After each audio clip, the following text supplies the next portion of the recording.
Hi ನಮಸ್ಕಾರ ಎಲ್ಲರಿಗೂ. ಇದು ಗೌತನ್ಬರ್ಗ್ ಸೀರೀಸ್ 5 ಆಗಿದೆ. ಹಾಗೆ ಇದು ಲಾಸ್ಟ್ ಸೀರೀಸ್. ಬನ್ನಿ ಇಲ್ಲಿ ವ್ಯೂ ಪಾಯಿಂಟಿಂದನೇ ನೋಡೋಣ ಯಾವ ಬಿಲ್ಡಿಂಗ್ಸ್ ಎಲ್ಲ ಕಾಣುತ್ತೆ, ಹೇಗಿದೆ ಅಂತ ಎಲ್ಲ ಇಲ್ಲಿಂದಾನೆ ನೋಡೋಣ ಝೂಮ್ ಮಾಡ್ಕೊಂಡು. ಇದು ಸೀರೀಸ್ 4ನ ಕಂಟಿನ್ಯೂಷನ್ ಬ್ಲಾಗ್ ಆಗಿದೆ. ಇದು ಸೀರೀಸ್ 4 ವಿಡಿಯೋ ಲಿಂಕ್ನ ನಾನು ಕೆಳಗಡೆ ಟ್ಯಾಗ್ ಮಾಡಿರ್ತೀನಿ, ಚೆಕ್ ಮಾಡಿ.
ಮಗ ಇರೋದ್ರಿಂದ ತುಂಬ ದೂರ ಹೋಗೋಕ್ಕಾಗೋದಿಲ್ಲ, ಹಾಗೆ ಸ್ಟ್ರೈನ್ ಆಗುತ್ತೆ ಅಂತ ಅಂದ್ಬಿಟ್ಟು ಇಲ್ಲೇ ಎಲ್ಲ ಪ್ಲೇಸಸ್ ನೋಡಿದ್ದಾಯಿತು ಝೂಮ್ ಮಾಡಿ.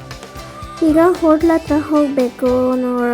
ಇನ್ನೇನು ಟ್ರೈನ್ ಸುನಿಂದೆಲ್ಲ ಆಫೀಸ್ ವರ್ಕ್ ಎಲ್ಲ ಮುಗ್ದಿರುತ್ತೆ. ನೆಕ್ಸ್ಟ್ ಇಲ್ಲಿ ಏನು ಬಿಲ್ಡಿಂಗ್ ನೋಡ್ತಿದ್ದೀರಾ, ಈ ಬಿಲ್ಡಿಂಗ್ ಮೇಲೆ ಹೋಗ್ಬೋದಿತ್ತು, ಆದರೆ ಅಲ್ಲಿ ಕನ್ಸ್ಟ್ರಕ್ಷನ್ ವರ್ಕ್ ನಡೀತಿದೆಯಂತೆ.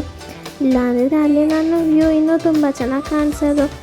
ನಾವು ಮಧ್ಯಾಹ್ನ ಊಟ ಮಾಡ್ಕೊಂಡು ಹೋಗೋಷ್ಟೊತ್ತಿಗೆ ಸುನಿಲ್ ಕಾನ್ಫರೆನ್ಸ್ ಕೂಡ ಮುಗ್ದಿತ್ತು. ಹಾಗೆ ರೂಮ್ ಎಲ್ಲ ಮತ್ತು ಲಗೇಜ್ ಎಲ್ಲ ತೊಗೊಂಡು ಹೊರಟಿದ್ದಾಯಿತು ಟ್ರೈನ್ ಕಡೆಗೆ. ಹಾಗೆ ಇಲ್ಲಿ ರಿಟರ್ನ್ ಆಗಬೇಕಾದ್ರೆ ತುಂಬ ಜನ ಕೂಡ ಇದ್ದರು. ಟೈಮ್ ಪಾಸ್ ಮಾಡೋದು ಸ್ವಲ್ಪ ಕಷ್ಟ ಆಯಿತು. ಸಂಬ್ರದ ಮುಂಚಿನ ಥರ ಟ್ರೈನಲ್ಲಿ ಹತ್ತಿದ ತಕ್ಷಣ ಮಲ್ಕೊಂಡ್ಬಿಡ್ತಾ ಇದ್ದ. ಈಗ ಆ ಥರ ಎಲ್ಲ ಎದ್ದೇ ಇರ್ತಾನೆ ಎಷ್ಟೊತ್ತಾದ್ರೂ. ನೆಕ್ಸ್ಟ್ ಹಾಕುವ ವಿಡಿಯೋ ಬೇರೆ ಕಂಟ್ರಿದೇ ಆಗಿರುತ್ತೆ. ನೀವು ಆ ವೀಡಿಯೋಸ್ನೆಲ್ಲ ನೋಡಬೇಕಂದ್ರೆ ಬೇಗ ನನ್ನ ಚಾನಲ್ಗೆ ಸಬ್ಸ್ಕ್ರೈಬ್ ಮಾಡಿ, ಹಾಗೆ ಬೆಲ್ ಐಕಾನ್ನ ಪ್ರೆಸ್ ಮಾಡಿ. ನಾವು ಹಾಕಿರೋ ವಿಡಿಯೋ ನಿಮಗೆ ನೋಟಿಫಿಕೇಷನ್ಸ್ ಬರುತ್ತೆ. ಹಾಗೆ ಇಲ್ಲಿ ನಾವು ಸುಧಾರ್ತಲೆ ರೀಚ್ ಆಗಿದ್ದು ರಾತ್ರಿ 9 ಗಂಟೆ ಆಗಿತ್ತು. ಬಾಯ್, ಧನ್ಯವಾದಗಳು. ಮುಂದಿನ ವಿಡಿಯೋದಲ್ಲಿ ಸಿಗೋಣ.